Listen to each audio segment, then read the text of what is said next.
Good morning everyone.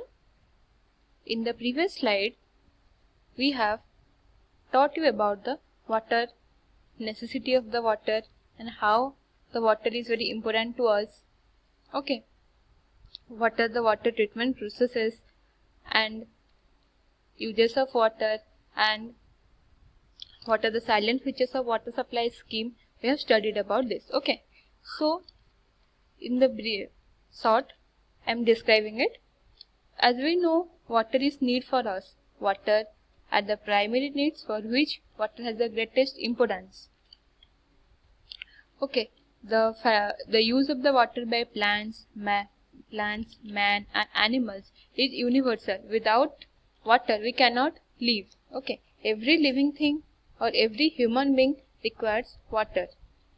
So we need water for our following purposes. We can say that is for bathing, cooking, drinking, watering of lawn, growing of the crops, street washing, recreation, swimming pools, etc.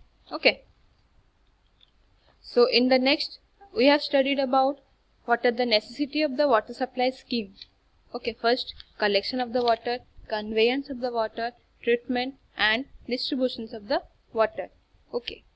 It means first we will collect the water from any source. We can say lake, reservoir, ponds, tube wells. We can collect the water. And next is conveyance. After collection of the water, we will transport the water from one place to another. Okay. After that, the water is treated by following processes. I have told you about the sedimentations, coagulations, flocculations, disinfections, and here I have shown you about the diagrams. Okay. And next is distributions of water. After that water is treated, next we will be going on to the next process, that is distributions of water. In distribution of water, we will be distributing the water to the various houses or localities or cities or any towns. Okay. So next we have discussed about the uses of water. First we have discussed about agricultural, in which way the water will be used in the agricultural process. Okay. Next is industrials. In industrial processes also we use water. Okay. Next is domestic purposes. We use water in domestic purposes in mainly in houses for drinking, cooking, washing, bathing. In these types of purposes we use this water. Next is recreational. Recreationals is also we use the water in recreational purposes. We can say from swimming pools, boats. Okay. Next is water treatment. In water treatment, I have told you it takes the amount of treatment mainly depends on the quality of the treatment of the source, and where the groundwater requires less treatment than the surface water. Okay. Next I have told you about the silent features of the water supply scheme. First I have told you about the population forecasting. In population forecasting, you know, we estimate the population of an area, okay, by using a mathematical method to get the population of the area after a certain number of years. I have told you all of these features. Next is assessment of the water demand. In the assessment of the water demand, we estimate the amount of water which is required to satisfy a future populations. Okay. In next is industrial demand. We estimate the how much the amount of water is in a particular region will we need, and forecast the establishment of industries in those areas or in those regions. Next is nature of the public places. In public places, we can say like schools, colleges or any hospitals, cinema halls or swimming pools, temples or any types of public places will need a large amount of water so as to calculate and estimate the water of a public place. Okay. Next is sources of water. In sources of water, it must be selected that the cost of the collection of the water is minimum or not. Next is quality of the water. Water collected from a particular source, it must be of the good quality before it is distributed to the populations or industries. Okay. Next is overhead reservoir and distributions. The water supply scheme also plans for overhead reservoir to supply or distribute the water to the population. Okay, these are the silent features I have discussed with you. Next is sources of water supply. Okay, in sources of water supply, I have told you about there are two types of sources of water. Okay, first is surface water and next is groundwater. Okay, in surface water, you can see here the diagram of the surface water. You can see here the diagram. You can see here the diagram of surface water, and here you can see the groundwater.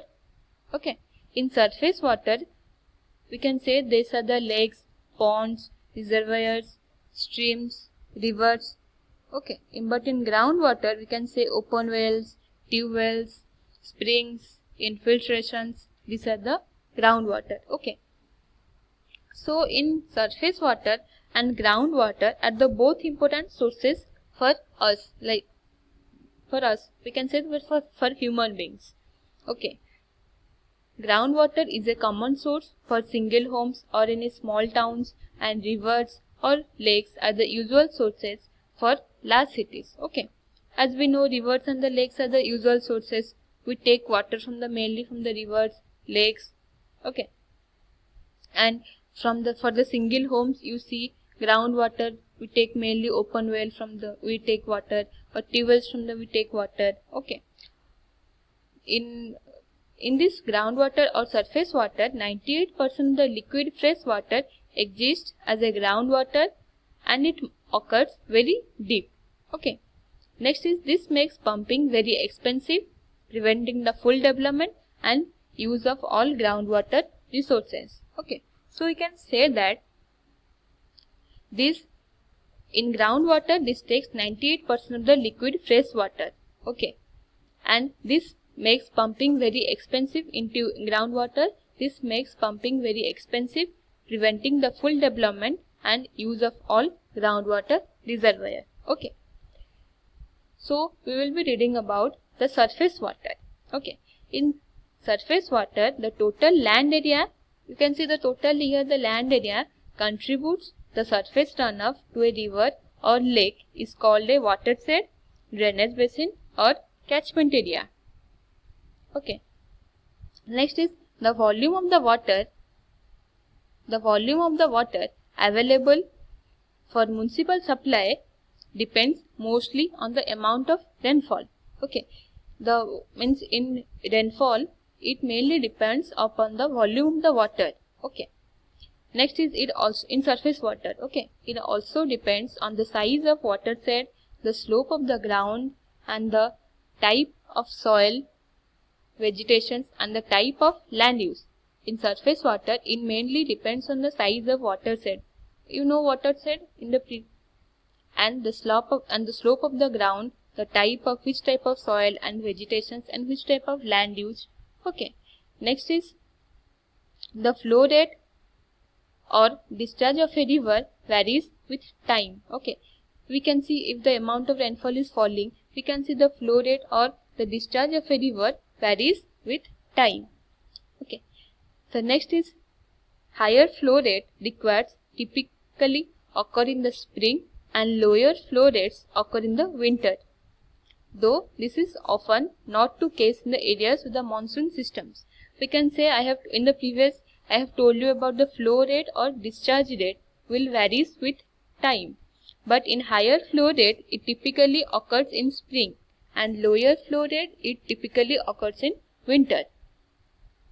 Next is when the average discharge of a river is not enough for a supply of water, a conservation reservoir may be built. Okay, if the average discharge of a river is not sufficient for us, then we can build a conservation reservoir.